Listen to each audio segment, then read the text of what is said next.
Hello kids, welcome to EdQuest MYP 5 lectures. Today we are doing quadratic equation part 4. Okay, we have already done 3 parts and there what we have learned how to form a quadratic equation, how to find A, B, C, what if B is 0, what if C is 0, what if B and C both are 0, how quadratic equation is concave up, concave down, A greater than 0, A less than 0, how to find the y-intercept. Those things are already done. If you have not gone through, please go back to video number 1, 2 and 3 and look through it. Okay.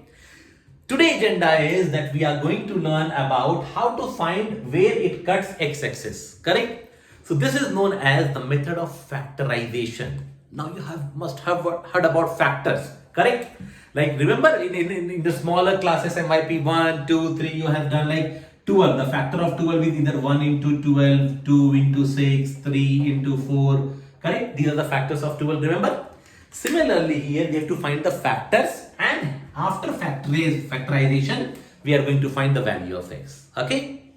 Now here it is very simple, but if you understand it in a one shot, okay, or if you understand the concept of it, it will be very easy for factorization.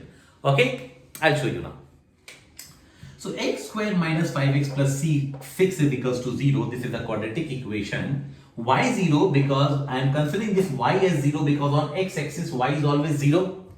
Okay. Now look here. I am going to write the first term x square as it is, 6 as it is. And I am going to write the value of a, b, c here. My a is 1. My b is minus 5. I am going to pick up along with the symbol and c is 6. Correct? Now this is also known as splitting the middle term. So you have to basically split this minus 5. Don't look at x. If you look at x every time, you will get confused. Just look at the number minus 5. You have to split it into two parts. Let those two parts be x1 and x2. Okay. Now understand what these two numbers, if you add it, it should become b. It should become b, which is minus 5.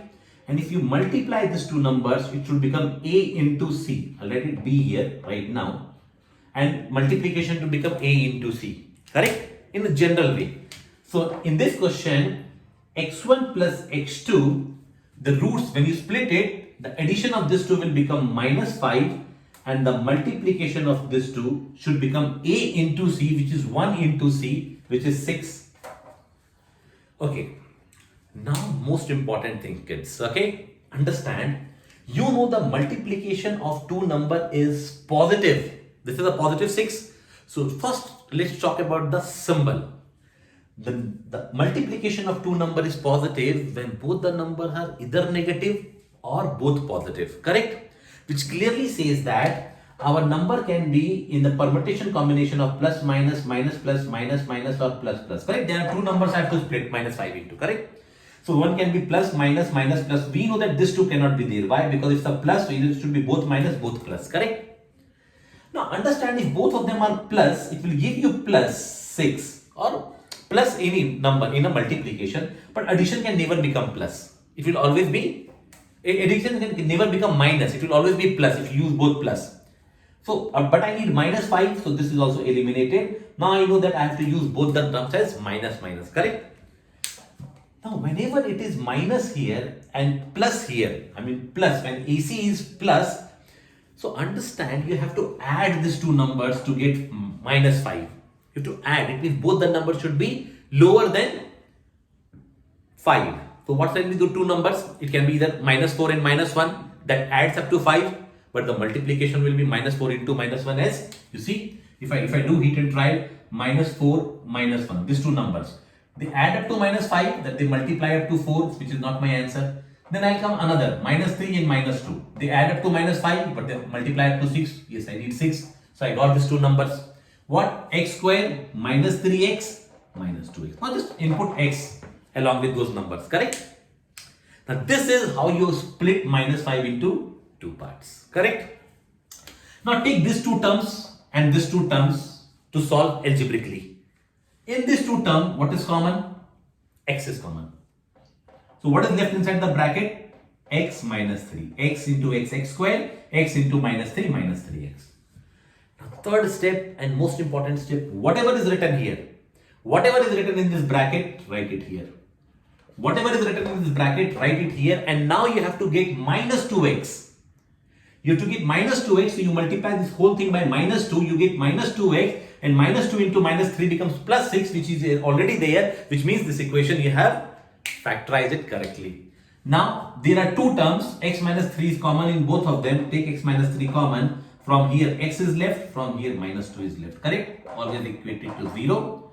So this is factorization. This is factorization. Don't need to write equals to 0 here. Right? So if they are asking factorize x square minus 5x plus c, boss, this is your factor. That's all. Nothing more to do.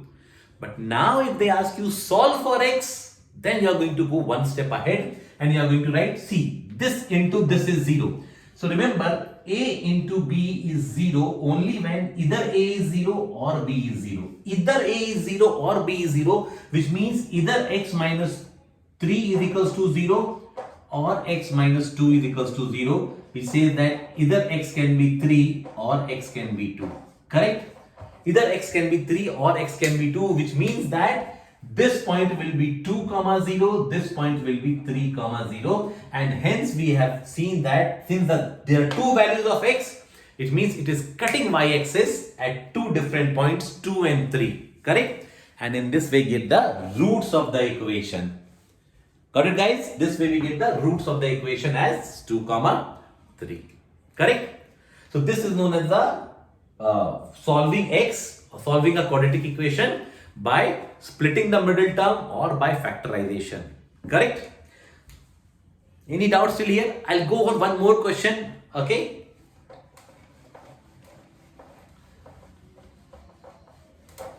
I'll not change much of the thing here. I'm going to use the same values. X square minus 5x. Last time I have used plus 6. This I'm going to use minus 6 is equals to 0. Correct? Okay, and now I'll show you what to do. You know that the first term x square minus 6 you have to write as it is. You have to split this minus 5 into two parts such that your addition should be minus 5, which is perfectly okay, and your multiplication should be a into c, which is minus 6. You have to get multiplication as minus. It means your number can be plus or minus, plus minus or minus plus.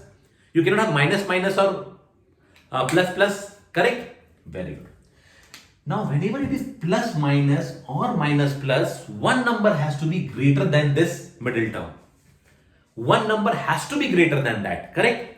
So the first greater number greater than 5 is 6. So we can use 6 and 1. 6 minus 1 is 5. Or minus 6 plus 1 is minus 5. And minus 6 into plus 1 is minus 6. Correct? Bingo. So we can write this one as 6x and 1x. Correct? We have to put minus here, so bigger minus, smaller plus. Correct? Equals to 0. So the same logic we are going to use here. What? We are going to take first this two term, next this two term. What is common here? X. X minus 6 in bracket. Whatever is here, write it here. X minus 6. Okay? And now to get plus 1x, I write plus 1. And plus 1 minus 6 is minus 6. Absolutely correct? X minus 6 is a common term. X plus 1, you take it, is equals to 0. So this is a factor of this one. If you multiply this, open it up, it will come back to x square minus 5x minus 6. Okay? You know now a into b is 0 when either this is 0 or this is 0, which means either x is equals to 6 or x is equals to minus 1. Correct? So you got the roots of the equation. How will it look in the graph? I'll try to make the graph here. See. With this quadratic equation, I'll try to make a graph. This is my y-axis, this is my x-axis. Correct? Sir, what is my value of a here? My value of a is 1. So, laughing graph. Correct? Very good. Laughing graph, sir, and it cuts x-axis at minus 1 and 6. So, I'll try to extend it a little bit, minus 1 here. And 1, 2, 3, 4, 5, 6. Correct? Something like this. Like this, correct? It cut minus 1 and 6, correct? My graph is not up to the mark, but I understand that because 6 comma 0 and minus 1 comma 0, correct? Where it cuts y-axis from this graph, it's definitely going to cut at negative y. You can see put x as 0, 0, 0, minus 6. So this point will be what? 0 comma minus 6, correct? So you can clearly see that how we are converting equations directly into graph. Remember, in MYP5, graphical representation is very important. Okay, because here we are, the questions are not going to be simple here. Okay, it's going to be like 26 marks question, 23 marks question if it comes in criteria D. Correct? So learn about this one. If you want more questions, let me know in the description. My number is given. You can ask me directly on WhatsApp for more questions and you'll get it there for MYP5. Thank you guys. See you next class.